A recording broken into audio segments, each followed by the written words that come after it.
Menurut saya pembelajaran daring itu adalah merupakan singkatan dari pembelajaran dalam jaringan. Artinya itu pembelajaran yang dilakukan melalui aplikasi platform e-learning.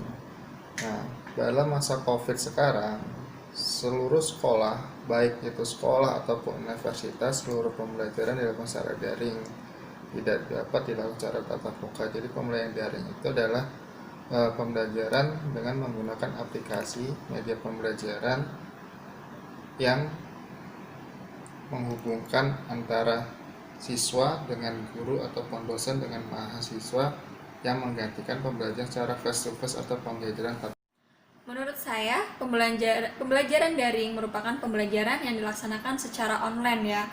Apalagi di masa pandemi saat ini, semua aktivitas pendidikan dilakukan secara online. Jadi, pembelajaran daring itu merupakan pembelajaran yang dilakukan secara non tatap muka dengan berbagai macam aplikasi online learning maupun learning management system atau LMS.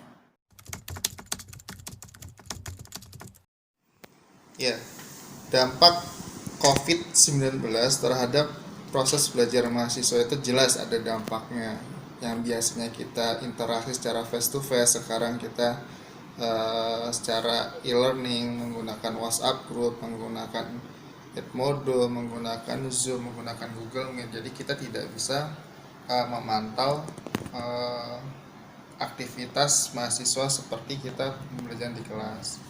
Nah, dampaknya adalah kita mungkin ada sebagian mahasiswa yang suka dengan pembelajaran daring, ada yang termotivasi, ada juga yang tidak termotivasi. Tetapi dampak positifnya adalah banyak kegiatan yang biasanya mahasiswa pembelajaran secara face to face itu tidak melakukan tanya jawab, tidak ada diskusi, tetapi dengan ada pembelajaran melalui daring ini itu membuat kegiatan diskusi ataupun aktivitas tanya jawab dalam perkuliahan itu semakin aktif. Akibat COVID-19 saat ini itu akan berdampak pada sektor pendidikan, apalagi terhadap proses pembelajaran di mahasiswa kita. Jadi dampak COVID dalam pembelajaran ini semua dilakukan pembelajaran secara online gitu. Dari pembelajaran online ini berbeda-beda untuk setiap cara atau pembelajarannya ya, tergantung dari dosen yang memberikan gitu. Ada yang menggunakan WhatsApp, ada yang menggunakan Zoom, ada yang menggunakan YouTube, ada yang menggunakan Google Classroom maupun Edmodo. Jadi dengan adanya COVID-19 ini akan berdampak pada pembelajaran di semua kalangan pelajar maupun mahasiswa, yaitu dengan menggunakan sistem online learning. Yang pertama adalah pasti berbeda dengan penilaian secara luring atau secara face to face. Nah, dalam pembelajaran daring yang saya terapkan, untuk komponen pertama yang saya nilai adalah keaktifan mahasiswa. Baik itu keaktifan dalam menjawab pertanyaan yang dilemparkan oleh saya, kemudian ataupun oleh teman mahasiswa, ataupun menanggapi pernyataan teman, itu semuanya yang jelas keaktifannya. Jadi karena dengan keaktifan itu kita bisa beranggapan mahasiswa terus standby dalam di hadapan device-nya, di hadapan alat untuk pembelajaran secara daring. Kalau dia tidak aktif, dia hanya itu, kadang-kadang kita nggak tahu kan, video dimatikan, dia kemana, hanya menggunakan headset, dia kemana. Jadi salah satu untuk menilai aktivitas mahasiswa, penilaian dalam pembelajaran dilihat dari keaktifan mahasiswa tersebut dalam mengikuti perkuliahan secara daring. Dengan pembelajaran online learning kali ini, penilaiannya pasti jelas berbeda dengan pembelajaran secara tatap muka. Dengan pembelajaran online learning ini, penilaian yang saya terapkan yaitu yang pertama, kehadirannya. Pasti kehadiran mahasiswa, kemudian keaktifan mahasiswa ketika pembelajaran secara online ya, baik itu mereka respon terhadap dosen ketika ditanya, kemudian keaktifan saat diskusi maupun keaktifan mereka saat mengerjakan tugas atau latihan-latihan soal seperti itu. Cara memotivasi mahasiswa dalam perkuliahan daring yang biasa saya lakukan adalah memberikan reward. Nah, rewardnya itu apa? Penghargaan, misalkan memberikan penghargaan kepada mahasiswa yang aktif setiap harinya dalam perkuliahan daring. Misalkan dalam pertemuan pertama si A aktif, pertemuan kedua aktif, nah sedangkan ada beberapa mahasiswa tidak aktif, maka itu akan memberikan perbedaan penilaian. Nah, salah satunya itu memberikan reward terhadap keaktifan mahasiswa dalam pembelajaran daring.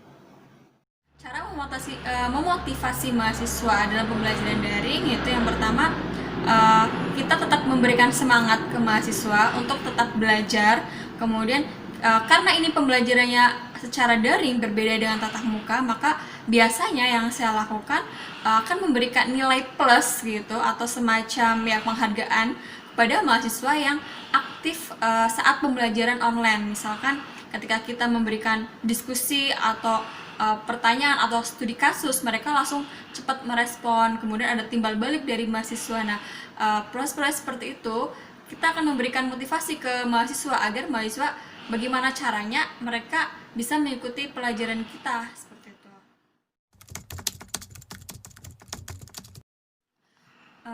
Dalam pembelajaran online ini banyak sekali aplikasi-aplikasi yang bisa kita gunakan untuk proses pembelajaran ya. Salah satunya ada WhatsApp Group, kemudian Zoom, ada Google Classroom, Edmodo. Dari berbagai macam aplikasi tersebut, baik aplikasi online maupun aplikasi e-learning maupun LMS, pasti ada plus minusnya ya gitu. Nah, plus minusnya yaitu kendala yang biasanya dialami ketika kita menggunakan Zoom, itu kita lebih interaktif pembelajarannya gitu. Kita bisa melihat mahasiswa, kita bisa menjelaskan dengan mudah, apalagi materi-materi fisika ini kan terlalu banyak rumus gitu ya.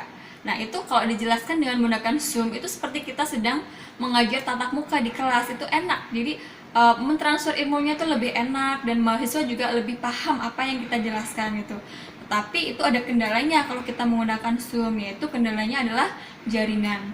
Tidak semua mahasiswa memiliki jaringan yang bagus gitu, apalagi ada beberapa mahasiswa yang sedang pulang kampung ya di daerah gitu kan. Di sana kan jaringannya kurang bagus gitu.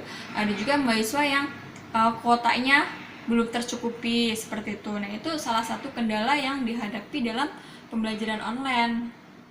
Pembelajaran yang digunakan dalam pembelajaran online jelas, yaitu salah satu pertama adalah menggunakan diskusi, tanya jawab, kemudian mempresentasikan hasilnya. Jadi dengan cara mempresentasikan hasil, kita melatih mahasiswa itu menguasai IT. Karena banyak mahasiswa itu ketika suruh mempresentasikan hasil menggunakan entah itu Google Meet ataupun Zoom, itu mereka kebingungan. Nah, dengan caranya kita melatih seperti itu, maka akan membiasakan mahasiswa itu menguasai IT sesuai dengan kemajuan teknologi informasi saat ini.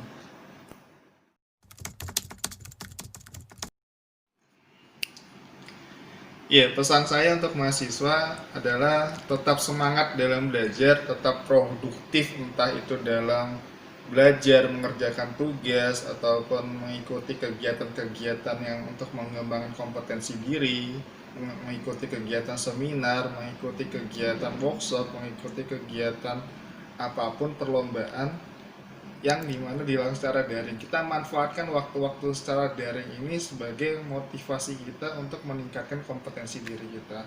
Kemudian jangan lupa terus berdoa agar pandemi COVID ini segera berakhir. Pesan saya untuk mahasiswa-mahasiswa agar tetap semangat dalam pembelajaran online. Dengan adanya COVID-19 saat ini, jangan menjadikan kita itu terpuruk atau jangan menjadikan kita itu sedih berlarut-larut ya. Nah, seharusnya kita berdoa agar pandemi ini segera berakhir. Jadi tetap semangat walaupun sedang dalam keadaan seperti ini, karena tidak hanya mahasiswa saja yang mengalami ya, semua akan mengalami dampak dari COVID-19 ini. Jadi tetap semangat dalam belajar, tetap produktif, tetap berkaya, dan jangan lupa selalu berdoa agar pandemi ini segera berakhir.